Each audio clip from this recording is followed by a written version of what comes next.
السلام علیکم ورحمۃ اللہ وبرکاتہ۔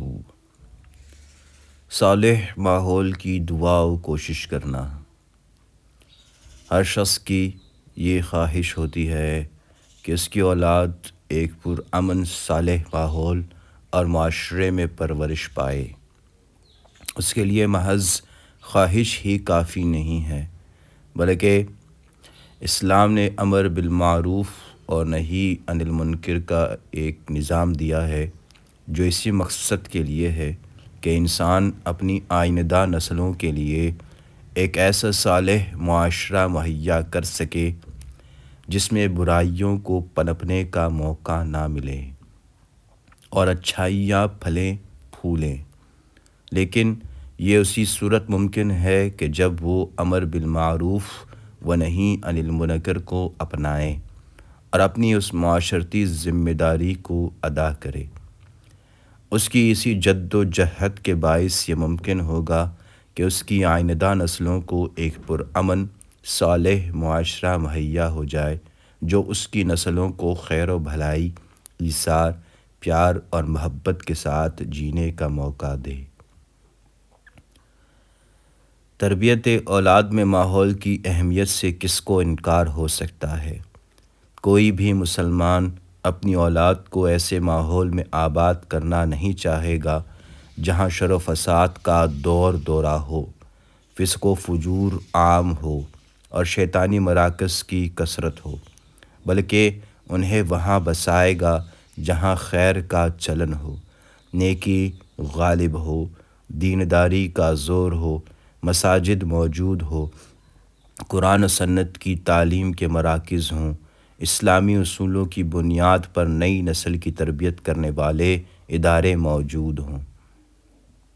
آج کل کے دور میں جب کہ اجتماعی قوانین و قواعد نے انسان کی انفرادی زندگی کا دائرہ کار بہت محدود کر دیا ہے، ایک برے معاشرے میں کسی اچھے انسان کے لیے پاکیزہ زندگی گزارنا اتنا آسان نہیں ہے۔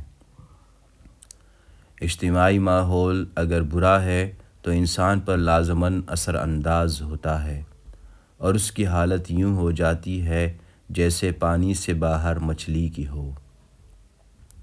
برے ماحول کے منفی اور اچھے ماحول کے مثبت اثرات کی تائید اس حدیث سے بھی ہوتی ہے جس میں بنی اسرائیل کے ایک شخص کا ذکر ہے جس نے 100 آدمیوں کو قتل کیا تھا۔ امام بخاری اور امام مسلم رحمۃ اللہ علیہ دونوں نے حضرت ابو سعید خدری رحمۃ اللہ علیہ سے رضی اللہ عنہ سے یہ روایت نقل کی ہے کہ نبی کریم محمد صلی اللہ علیہ وسلم نے فرمایا کہ بنی اسرائیل کے ایک شخص نے 99 آدمیوں کو قتل کیا تھا۔ پھر وہ کسی بڑے عالم سے اپنی توبہ کے بارے میں دریافت کرنے کی غرض سے نکلا۔ وہ ایک راہب کے پاس پہنچا اور اس سے پوچھا کہ کیا اس کے لیے توبہ ہے؟ اس نے کہا کہ نہیں۔ اس پر اس نے اس راہب کو بھی قتل کر دیا۔ پھر اپنی توبہ کے بارے میں دریافت کرنا شروع کیا۔ ایک آدمی نے اس کو کہا کہ فلاں فلاں بستی میں چلے جاؤ، اور مسلم کی روایت میں ہے کہ اس شخص نے کہا کہ ہاں، تمہارے اور توبہ کے درمیان کون حائل ہو سکتا ہے؟ فلاں فلاں بستی کی طرف چلے جاؤ، وہاں اللہ تعالیٰ کی عبادت کرنے والے ہیں، تم بھی ان کی صحبت میں اللہ کی عبادت کرنا اور اپنی بستی کی طرف نہ پلٹنا کہ وہ بری سرزمین ہے۔ بحوالہ الحدیث۔ شرک و بدعت کی ضلالت سے بچانے کی سعی کرنا۔ جس طرح انسان دنیا میں چاہتا ہے کہ اس کی اولاد ہر قسم کے مسائل و مشکلات اور تنگ دستی سے بچی رہے، اسی طرح اس کو چاہیے کہ اس کی اخلاقی تربیت کی جانب بھی توجہ رکھے۔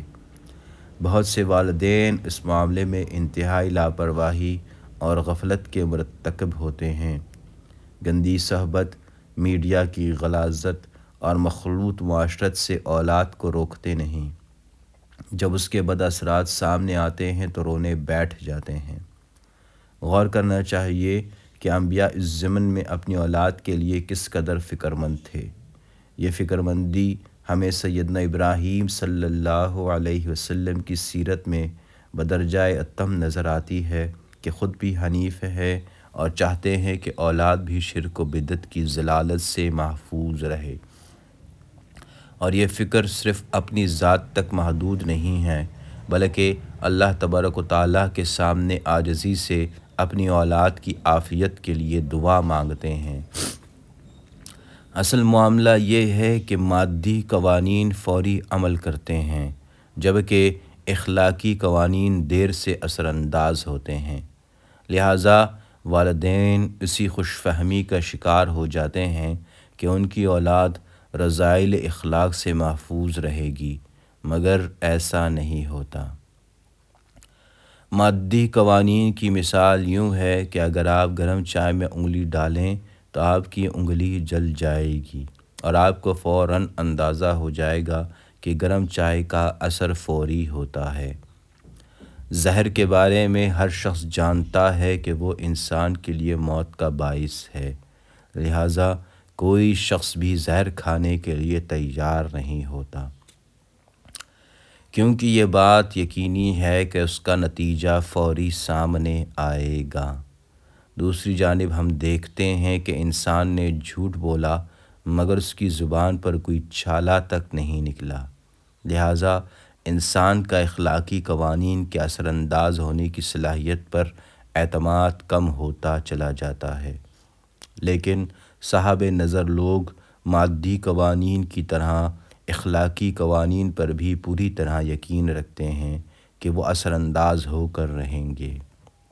اسی لیے ہمیں سیرت ابراہیم صلی اللہ علیہ وسلم میں نظر آتا ہے کہ اپنی اولاد کے لیے کس قدر فکر مند ہے اور کس قدر عاجزی و لجاجت سے اللہ تعالیٰ کے حضور فریاد کر رہے ہیں۔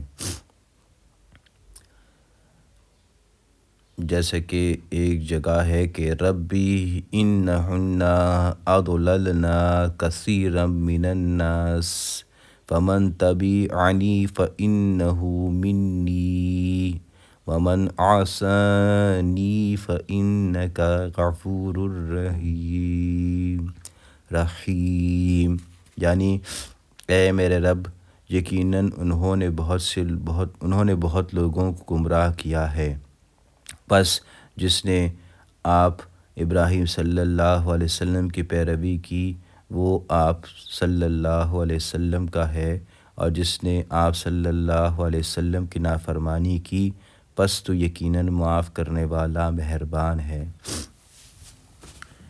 شیخ ابراہیم تیمی رحمۃ اللہ علیہ نے کیا خوب بات کہی ہے کہ سیدنا ابراہیم خلیل اللہ صلی اللہ علیہ وسلم کے بعد کون مبتلا فتنہ ہونے کے ڈر سے آزاد رہ سکتا ہے۔ انہوں نے اللہ تعالیٰ سے التجا کی کہ مجھے اور میری اولاد کو اس بات سے بچائے رکھنا کہ ہم اس طرح بتوں کی عبادت کریں جس طرح کہ ان کے باپ اور ان کی قوم نے کی۔ اللہم صلی علی محمد وعلی آل محمد کما صلیت علی ابراہیم وعلی آل ابراہیم انک حمید مجید۔ اللہم بارک علی محمد وعلی آل محمد کما بارکت علی ابراہیم وعلی آل ابراہیم انک حمید مجید۔